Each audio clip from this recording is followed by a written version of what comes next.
बिस्मिल्लाहिर्रहमानिर्रहीम। एक और वीडियो के मुअज़्ज़ज़ नाज़रीन ग्रामी, अस्सलामु अलैकुम। उम्मीद करता हूँ आप सब खैरियत से होंगे। नाज़रीन ग्रामी, आज हम आपको एक ऐसे खूबसूरत मुल्क की सैर करवाने जा रहे हैं जिसकी खूबसूरती देखने के बाद आप इसके दीवाने हो जाएंगे। एक ऐसा मुल्क जिसके बारे में बहुत कम लोग जानते हैं, ऐसा मुल्क जहां दुनिया का सबसे छोटा शहर भी मौजूद है। जी हाँ नाजरीन, आज हम आपको सैर करवाने जा रहे हैं क्रोएशिया की। इस मुल्क के लोग कैसे जिंदगी गुजारते हैं, सल्तनत उस्मानिया इस मुल्क को क्यों फतह नहीं कर सकी, इसके अलावा ऐसे बहुत से हकायक आपको बताएंगे जो आपके लिए बिल्कुल नए होंगे। तो चलें आज की वीडियो को शुरू करते हैं। आज की वीडियो भी बहुत दिलचस्प होने वाली है, इसलिए वीडियो को आखिर तक जरूर देखें। तो चलें आज की वीडियो को शुरू करते हैं। क्रोएशिया का official name Republic of Croatia है। ये यूरोप का सबसे कदीम मुल्क है। यहाँ के लोगों को दुनिया की मुख्तलिफ जुबानें और अजीब किस्म की डिशेस बनाने का बहुत शौक है। इस मुल्क में दुनिया की दूसरी बड़ी और मजबूत तरीन दीवार भी मौजूद है। क्रोएशिया हाइड्रोटिक समंदर के किनारे पर वाक़या है। अगर इसके इतराफ की बात की जाए तो स्लोवेनिया, हंगरी, सीरिया, बोस्निया और मोंटेनेग्रो इसके इतराफ में वाक़या है। एक तरफ समुद्री फासले पर इटली भी वाक़या है। अगर इस मुल्क के रकबे की बात की जाए तो इसका कुल रकबा 56,594 मुरब्बा किलोमीटर है और रकबे के लिहाज से ये दुनिया का 127 नंबर का बड़ा मुल्क है। अगर इस मुल्क की आबादी पर नजर डाली जाए तो आबादी के लिहाज से भी ये बहुत कम आबादी वाले ममालिक में आता है। इस मुल्क की कुल आबादी 39 लाख के करीब है और आबादी के लिहाज से ये दुनिया का 130वें नंबर पर बड़ा मुल्क है। अगर बात की जाए तो इससे ज्यादा आबादी तो पाकिस्तान के एक शहर में होती है। नाजरीन ग्रामी, अगर इस मुल्क के मज़ाहिब की बात की जाए तो इस मुल्क में 87.4% लोग क्रिश्चियन हैं, 5% लोग ऐसे हैं जो किसी मजहब से ताल्लुक नहीं रखते, जबकि 1.4% लोग मुस्लिम भी आबाद हैं। बहुत कम लोग ही जानते हैं कि क्रोएशिया को यूरोप का सबसे पुराना कंट्री भी माना जाता है। अगर इस मुल्क की कैपिटल की बात की जाए तो इसका कैपिटल ज़ाग्रेब है, जो बहुत खूबसूरत और शानदार शहर है। क्रोएशिया आज दुनिया के सबसे ज्यादा डेवलप कंट्री में आता है। ये कंट्री आबादी में तो दुनिया से बहुत पीछे है, लेकिन इकोनॉमी के लिहाज से ये दुनिया के अमीर तरीन ममालिक में आता है। इस छोटी सी आबादी वाले कंट्री की जीडीपी की बात की जाए तो इसकी जीडीपी 88 बिलियन डॉलर्स है और यहाँ के लोगों की सालाना इनकम $40,000 है, जो पाकिस्तानी रुपए के मुताबिक 1,11,00,000 के बराबर है और इंडियन रुपए के मुताबिक 33,82,000 रुपए के बराबर है। यहाँ ज्यादातर लोग अमीर हैं, मकान, गाड़ी, सब कुछ लोगों के पास मौजूद है। शायद यही वजह है कि यहाँ के लोग खुशहाल जिंदगी गुजारते हैं और यही वजह है कि यहाँ की औसतन उम्र भी ज्यादा है। अगर यहाँ की औसतन उम्र की बात की जाए तो 80 साल के करीब इनकी औसत उम्र है। कुछ लोग यहाँ ऐसे भी हैं जो 100 साल तक जिंदा रहते हैं। यकीनन आप सोच रहे होंगे कि ये मुल्क हमेशा से ऐसे ही खुशहाल था, लेकिन ऐसा बिल्कुल नहीं। इस मुल्क ने बहुत सी तकलीफें भी बर्दाश्त की हैं। ये बात है वर्ल्ड वॉर 2 की, जब मशीन गन्स और बॉम्ब्स के जाल में ये मुल्क फंस गया था। इस जंग के दौरान 1,25,000 लोग मारे गए। ये नंबर आपको छोटा लग रहा होगा, लेकिन इस वक्त तो आबादी इससे भी ज्यादा कम थी, जिसमें से 1,25,000 लोग मारे गए। लेकिन आज ये मुल्क अपना ये दुख भुलाकर बहुत आगे निकल चुका है, जहां मल्टीनेशनल कंपनीज, सर्विस सेक्टर, खेती बाड़ी सब कुछ चल रहा है। लेकिन इस सब के बावजूद इस मुल्क का मेन इनकम सोर्स टूरिज्म है, जो तकरीबन टोटल इकोनॉमी का 26% बनता है। आप यहाँ से भी अंदाजा लगा सकते हैं कि टूरिज्म इंडस्ट्री कितनी पावरफुल चीज है, जो किसी भी मुल्क को अमीर बना सकती है। आगे हम वीडियो में आपको इस मुल्क के खूबसूरत मकामात भी दिखाएंगे, जिसे बस आप देखते ही रह जाएंगे। इस मुल्क में 63,000 के करीब मुसलमान भी आबाद हैं।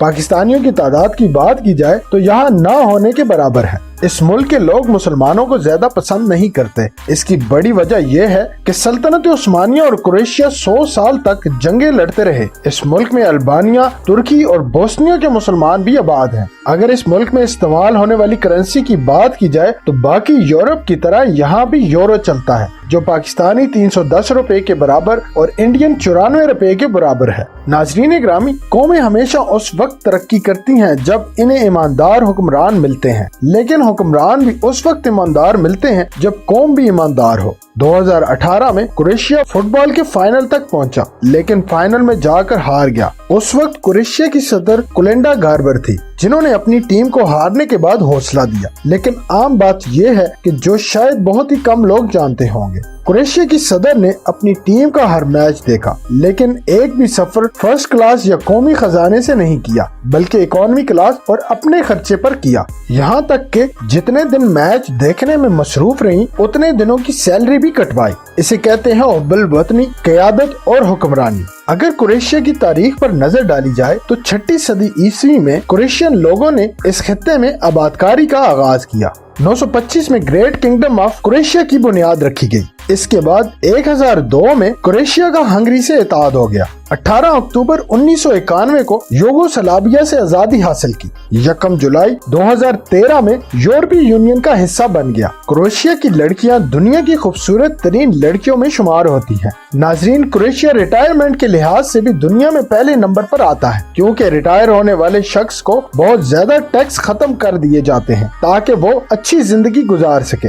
नाजरीन ग्रामी, आपने the great wall of China के बारे में तो जरूर सुना होगा। क्या आपने the great wall of stone के बारे में सुना है, जो कि क्रोएशिया में मौजूद है? दीवार चीन के बाद उसे दुनिया की दूसरी बड़ी दीवार भी माना जाता है। ये दीवार 14वीं से 15वीं सदी के दरमियान बनाई गई। ये आम तौर पर सल्तनत उस्मानिया के हमलों से बचने के लिए बनाई गई थी और इसी दीवार की वजह से सल्तनत उस्मानिया इस इलाके को फतह नहीं कर सका। क्रोएशिया में आपको सबसे ज्यादा झीलें भी नजर आएंगी। यहाँ पर बोटिंग करने की तो हर किसी की ख्वाहिश होती है। बोटिंग करना खास बात नहीं, खास बात यहाँ की झीलों का मुख्तलिफ रंग है। ये झीलें दिन भर अपना रंग बदलती रहती हैं और टूरिस्ट को बहुत ज्यादा पसंद आती हैं। वैसे तो क्रोएशिया दुनिया से काफी अलग है और यहाँ का रहन सहन भी अलग है। अगर इस मुल्क के खाने की बात करें तो ये मुल्क चाइना का भाई लगता है, क्योंकि यहाँ पे चाइना की तरह कई अजीबो गरीब किस्म के खाने भी खाए जाते हैं। क्रोएशिया कितना खूबसूरत है, आप इस बात से भी अंदाजा लगा सकते हैं कि हॉलीवुड वाले मूवीज बनाने के लिए हमेशा क्रोएशिया को प्रेफर करते हैं। यहाँ famous series game of thrones और स्टार वॉर्स जैसी मूवीज भी शूट की गई हैं। मुल्क में ट्रांसपोर्ट का बेहतरीन निजाम मौजूद है। 24 एयरपोर्ट हैं और सबसे बड़ा एयरपोर्ट ज़ाग्रेब का है। ट्राम, बस, टैक्सी आसानी से मिल जाती है। इस मुल्क का मौसम भी शानदार है। गर्मियों में टेम्परेचर 26 से 30 सेल्सियस तक रहता है और सर्दियों में टेम्परेचर 5 से 10 सेल्सियस तक रहता है। आप इस मुल्क में ट्रैम का सफर जरूर करें, जो पूरे शहर का आपको नजारा करवाएगी। इसकी गलियां और इमारतें बहुत ही हिस्टोरिकल हैं और आपको हर जगह सफाई भी मिलेगी। अगर क्रोएशिया के लिटरेसी रेट की बात की जाए तो 99.80% इस मुल्क का लिटरेसी रेट है। इससे ये साफ जाहिर होता है कि ये मुल्क पूरा ही पढ़ा लिखा है।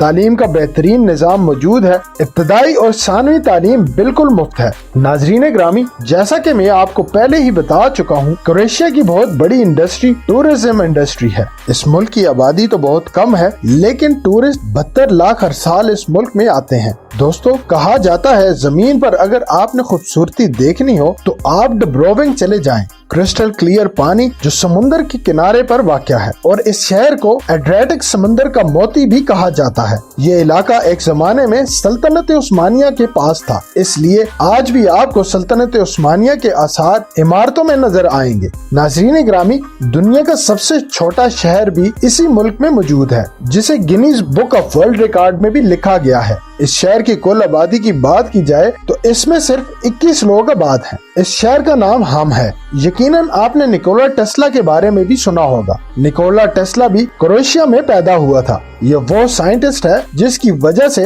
आज दुनिया में बिजली मौजूद है। क्रोएशिया में अगर आप पानी या जूस की बोतल पीने के बाद मशीन में डालते हैं तो आपको गवर्नमेंट मशीन के जरिए पैसे भी देती है, ताकि माहौल को साफ भी रखा जाए और रिसाइकल सिस्टम भी बेहतर बनाया जाए। पूरी दुनिया को टाई पहनना भी इसी मुल्क ने सिखाया था और टाई की इजाद भी इसी मुल्क में हुई थी। क्रोएशिया के लोग फुटबॉल को जुनून की हद तक पसंद करते हैं। यूरोपीय ममालिक की तरह फहाशी भी इस मुल्क में आम है। रात के वक्त शराब खाने अपने उरूज पर होते हैं। दुनिया का छोटा बड़ा थिएटर भी क्रोएशिया में मौजूद है, जो रोमन एम्पायर के दौर में बनाया गया था, जहां ग्लैडिएटर्स की फाइट करवाई जाती थी।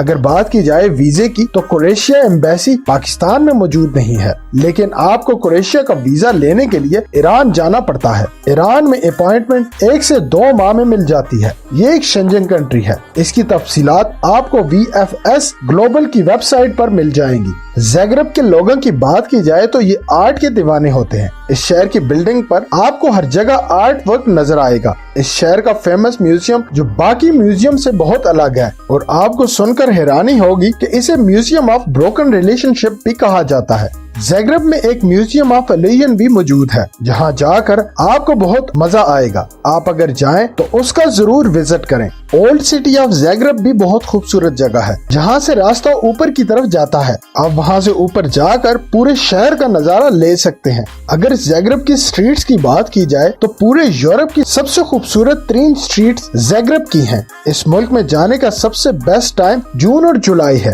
بلو لاگون ایک چھوٹا سا آئی لینڈ ہے۔ ناظرین، آپ کو سن کر حیرانی ضرور ہوگی، اس پورے آئی لینڈ پر صرف ایک فیملی آباد ہے جس کا سپر سٹور بھی موجود ہے۔ جو بھی ٹورسٹ بورڈ پر اس آئی لینڈ پر جاتا ہے انہیں سامان صرف ان کی شاپ سے لینا پڑتا ہے۔ اس کے پاس ہی ایک بلو کیو بھی موجود ہے جس کا وزٹ آپ ضرور کیجیے گا۔ آپ کو ایک چھوٹی سی بوٹ پر بٹھا کر لے جایا جاتا ہے۔ یہ اندر سے ساری آپ کو بلو نظر آئے گی۔ یہ بہت ہی شاندار منظر ہوتا ہے۔ ایسے لگتا ہے جیسے کسی نے بلو لائٹ جلائی ہو، پر ایسا نہیں ہے۔ قدرتی روشنی کی وجہ سے یہ بلو نظر آتی ہے۔ سمندر کے پاس جتنے بھی اس ملک کے شہر موجود ہیں ایک سے بڑھ کر ایک خوبصورت ہے۔ اسی طرح کرکولا سٹی بھی بہت خوبصورت ہے۔ آپ جب بھی جائیں سپلٹ سٹی بھی ضرور جائیں۔ یہ زیگرب کے بعد ملک کا دوسرا بڑا شہر ہے۔ یہ بھی سمندر کے کنارے واقع ہے۔ اس شہر میں آپ کو رومن امپائر کے دور کے آثار قدیمہ بھی نظر آئیں گے۔ ناظرین گرامی، یہ تھی آج کی ایک اور دلچسپ اور انفارمیٹو ویڈیو۔